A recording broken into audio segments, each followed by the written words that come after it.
Good morning, everyone. It's time for class to begin. Welcome to Bible class. And as someone who has compromised hearing from a concussion a few years ago, can everyone hear me okay?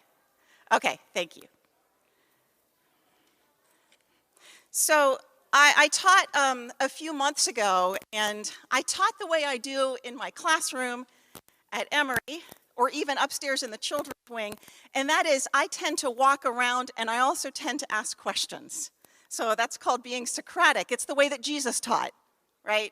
If anyone asked him a question, he would say, well, what do you think? Or why do you call me good? The challenging thing for me about asking questions this morning is that the people who will be joining us via Facebook Live cannot hear you. So I'll pause a couple times where I would be asking questions, and hopefully they can be rhetorical and you can be thinking about those things. My name is Sarah Higginbotham. I've been a member at this church for 20 years. I'm very grateful for teaching this morning from the book of Philippians. Can you, yeah, okay. And so 3 modes that we're concentrating on in Philippians for the next 2 months: up, in, and out. 3 movements that we have as Christians: up being our relationship with God, in being our relationship with each other, and out being our relationship with people outside of our church, immediate church fellowship. Today's focus is on Paul's love for the people at Philippians. It is on the in. It is our, as Don said this morning, our co-laboring with each other. So I'd like to make a couple points. The first one being that Philippians is one of 4 of Paul's prison letters: Ephesians, Philippians, Colossians, and Philemon. And for the last 15 years, I have been teaching inside Georgia's state prisons as a volunteer professor. I've spent, in fact, about 3,000 hours inside the prison system since 2008. So the situation of this letter, its exigence, interests me. What happens when someone's writing from a place of physical and social deprivation?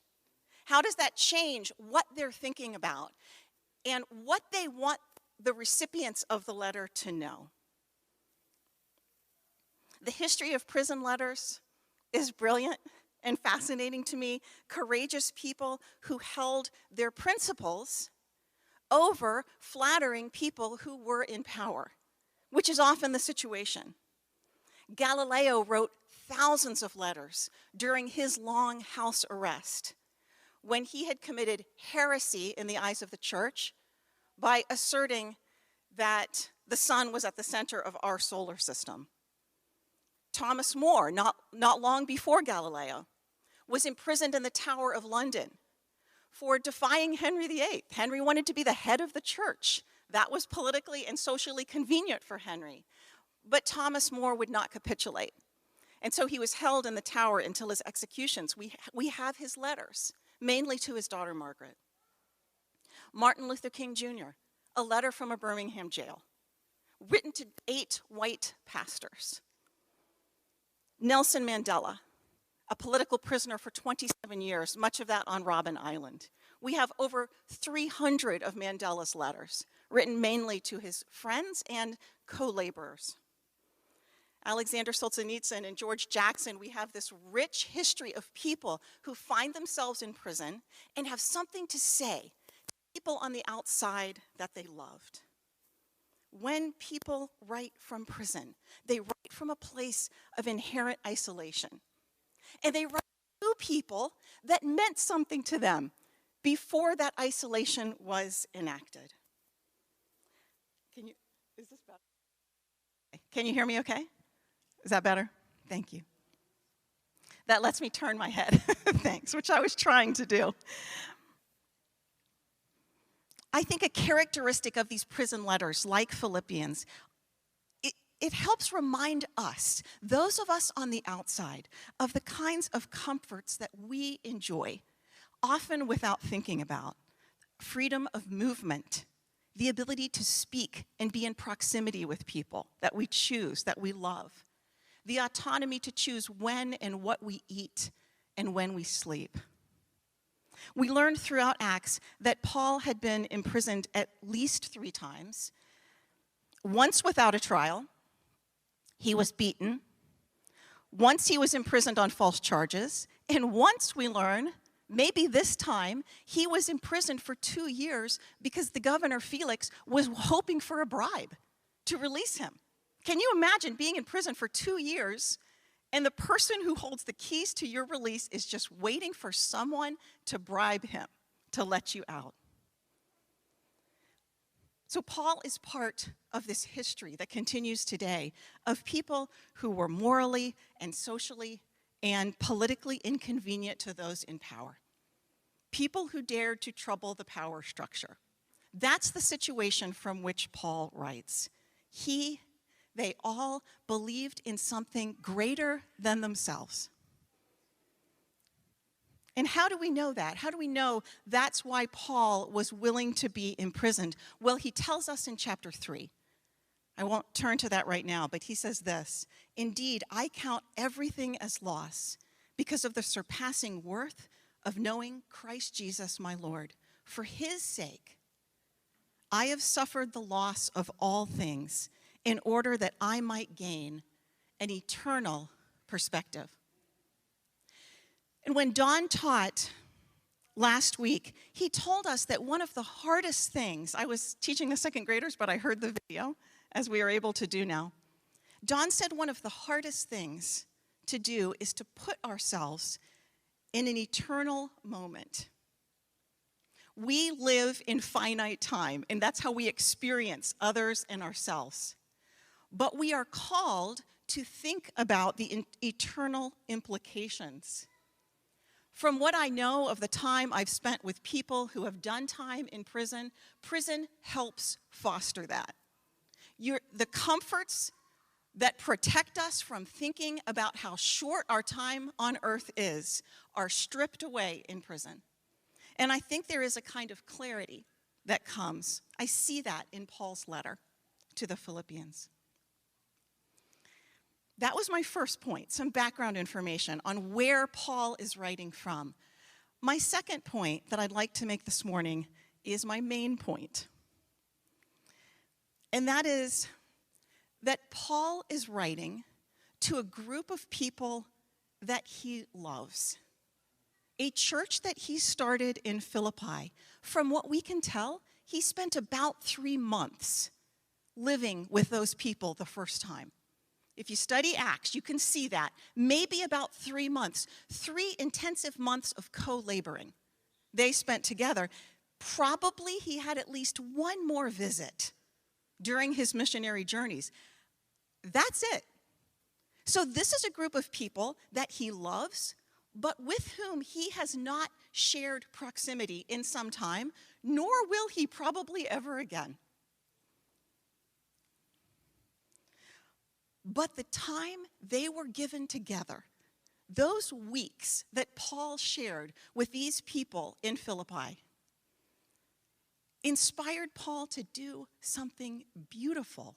He wrote this letter of Philippians, a letter that for 2,000 years has inspired and encouraged millions of people. I read the letter again this morning. Many times this week I've read it. You can read it in about 12 minutes. If you like to count, that's about how long it takes.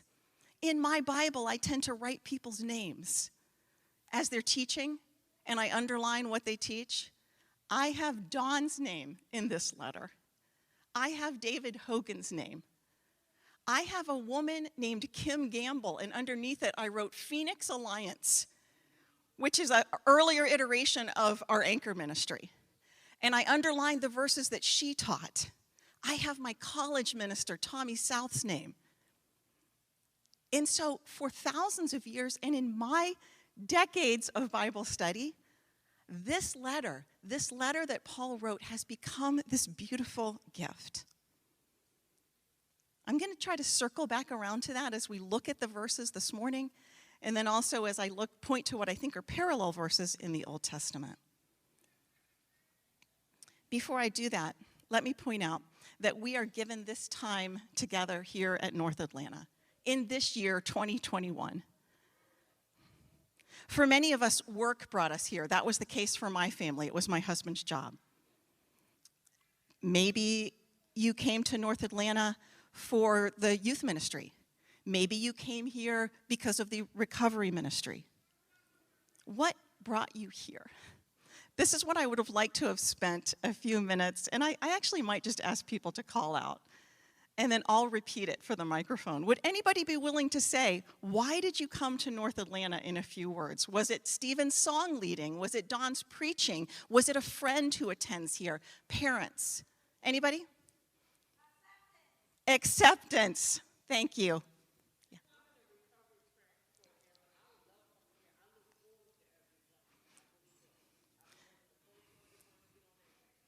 The recovery ministry and the eagerness on Sunday morning to get on that van. Yes.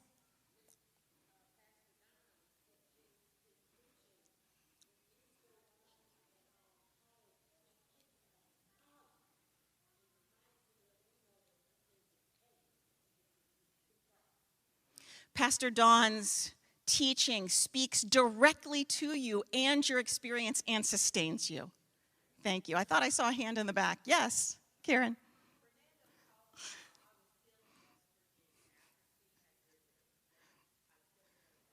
I did not know that. So Fernando Nasmith called and said, hey, there's a church of believers here. And how many years ago was that? Almost 20 years ago. Okay. Anybody else? What brought you? Yes. Recovery. And the what? I'm sorry, one more time.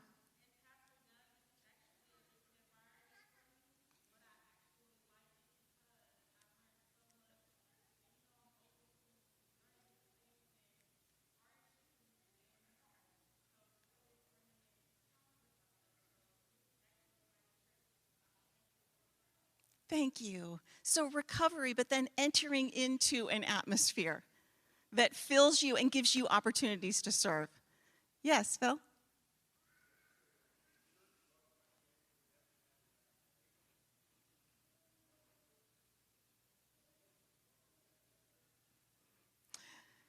You weren't members when Evan had his accident. How old was he? 3? Yeah.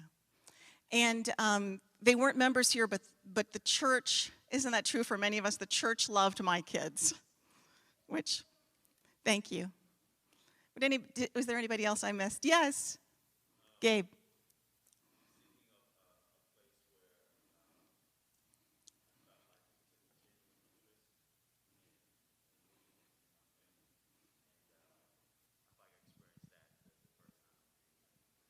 Finding a place that was genuine. Paul actually addresses this, sincere. Right, we're not just clicking shells on the outside, but we're actually engaging in meaningful ways. Yes. Recovery, surrender, healing. Thank you.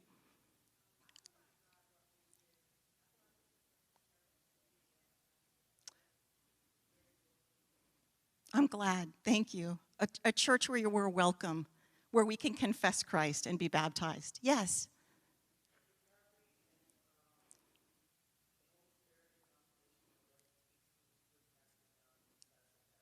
Nice. Thank you.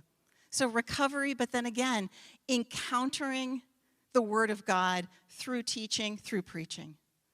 Thank you all. Whatever it is, we are here together for this season. And has COVID taught us nothing else but that is temporary? We do not know how much time we get together. We are simply not promised that. I think that the idea that things are not permanent is particularly challenging for us as human beings. We were created to be immortal. We know that from Genesis. But we have been thrust into time for this period on earth. And maybe that's one of the reasons. C.S. Lewis says that it is. That we have a hard time when things change. and when people leave, and when we lose people to death or other interruptions of proximity. So with saying that, I'd like to go ahead and turn to these few passages, few verses in Philippians. Philippians chapter 1, starting in verse 7. Paul, along with Timothy, so it's not clear to me exactly how Timothy is in writing in this letter, but he is with Paul. Paul's under house arrest at this point.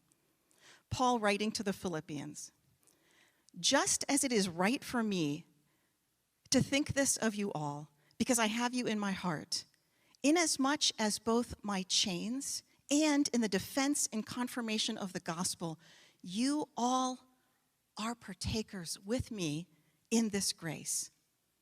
For God is my witness, how greatly I long for you all with the affection of Jesus Christ. And this I pray, that your love may abound still more and more in knowledge and all discernment, that you may approve the things that are excellent, that you might be, Gabe, sincere and without offense until the day of Christ, being filled with the fruits of righteousness, which are by Jesus Christ, to the glory and praise of God. That's how he's greeting this group of people to whom he had grown close for one season of his life. So while we're studying this letter by Paul, I believe there's a parallel moment in the life of David. If anyone had a life as chaotic as Paul's, it might have been David. David might compete with him for that. And you know the life of David. For 15 years, he had been anointed to be the king of Israel, but there was already a king. It was Saul. And Saul became David's bitter enemy. But Saul's oldest son, Jonathan, was a dear friend to David. Their souls were knit together, we learn. Both Jonathan and his father Saul die. And that is a really challenging chapter to read as we watch David grieve that. But when David comes into power, what he should have done, what most kings in this period would do, is to ensure that not a single person in the house of Saul existed, because that could be a challenge to the new regime. That is not what David did. In 2 Samuel chapter 9, I see David doing something that I think Paul is doing in a different way. 2 Samuel chapter 9, verses 1 and 2. It's really hard for me not to ask someone to read this, but I'm just going to read it, okay?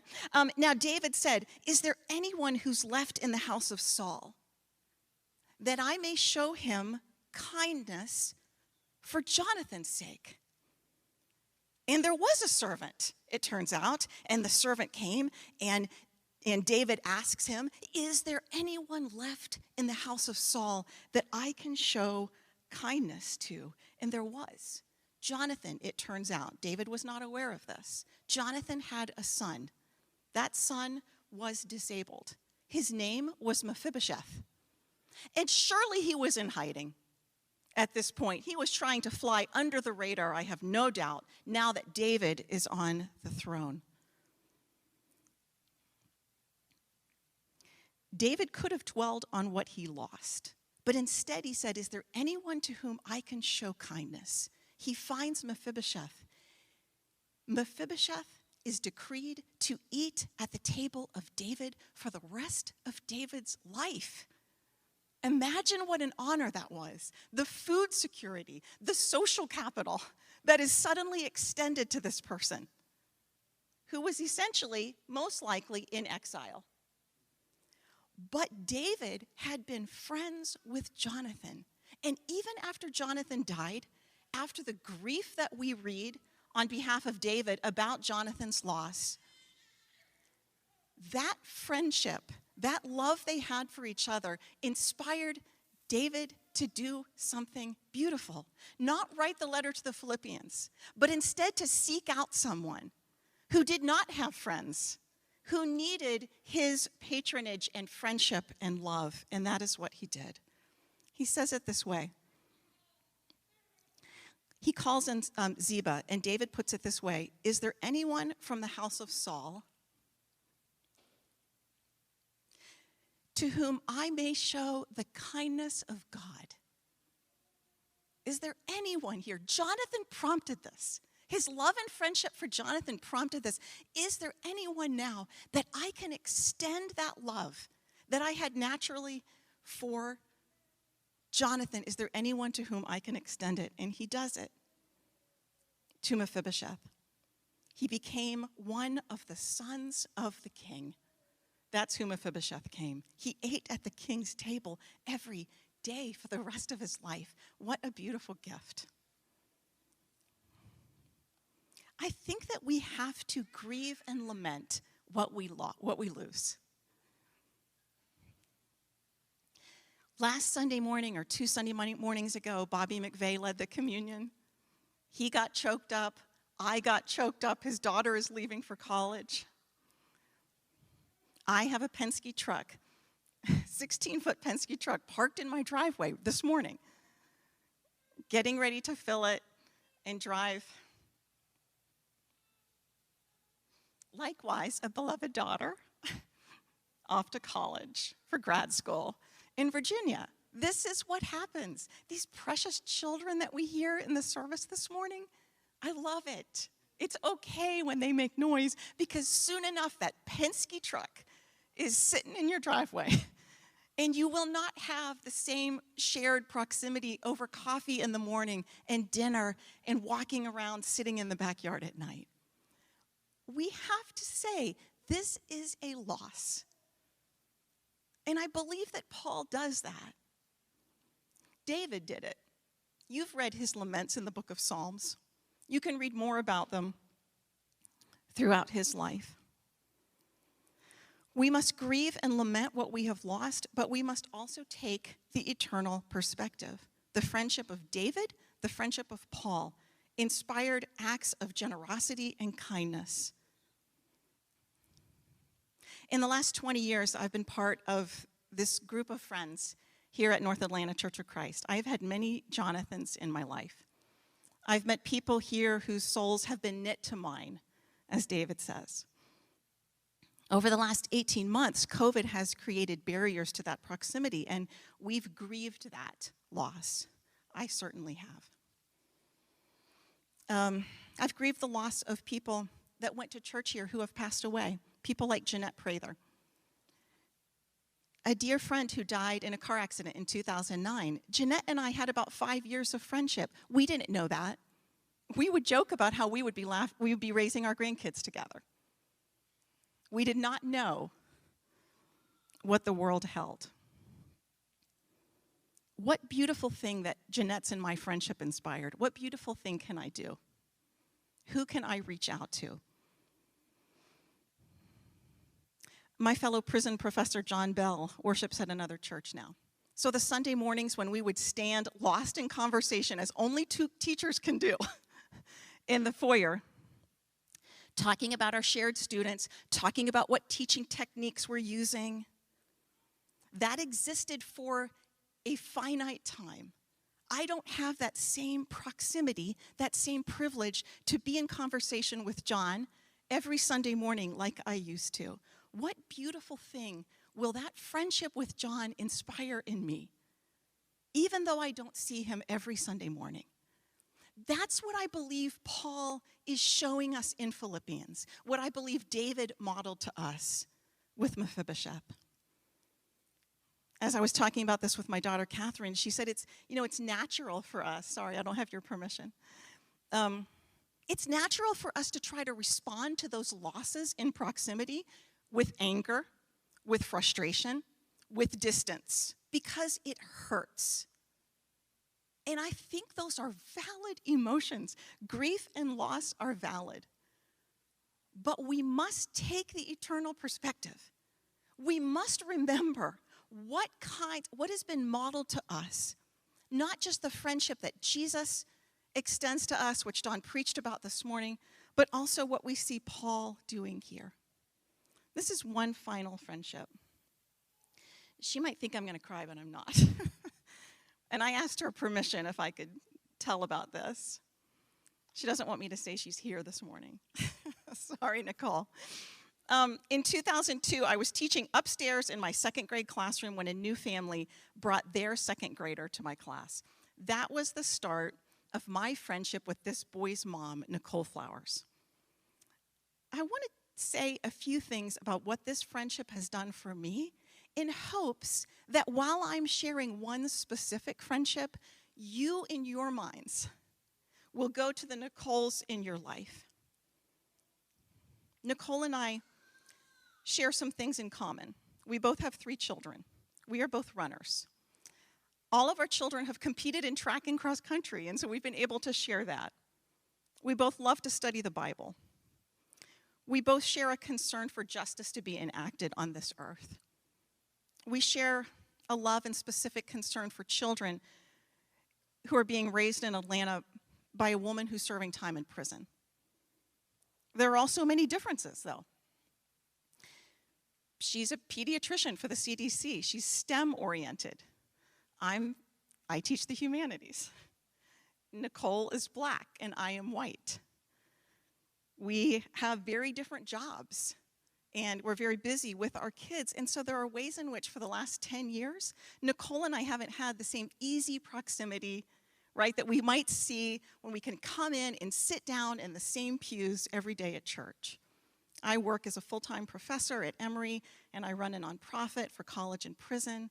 Nicole works for the CDC. She travels all over the world for Ebola.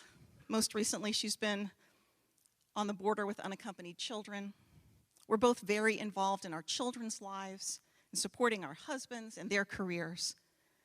But through all those separations,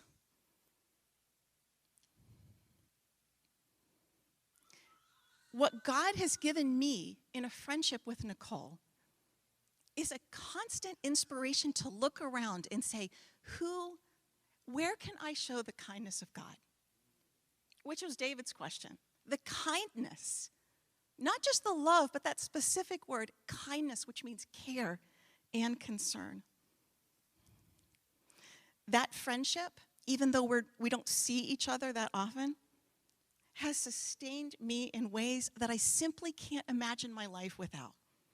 We have shared our triumphs and our heartbreaks about our children over the years, who are now adults. We have cooked dinner together in Nicole's kitchen. We have celebrated birthdays together. Nicole has been my secret keeper. We ran a 5K together just 2 weeks after Nicole's cancer diagnosis. I'm not on social media, but when Nicole was in the hospital, she taught me to use some app where you make videos of yourself. I was terrible at it, but that's what friends do. When Nicole's mom passed away, I was there for the funeral. When my mom was diagnosed with myeloma, a form of blood cancer for which Nicole's husband is internationally renowned, Nicole was there for me.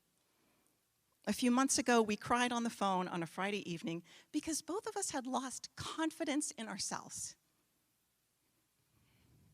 The church, this church, brought us together.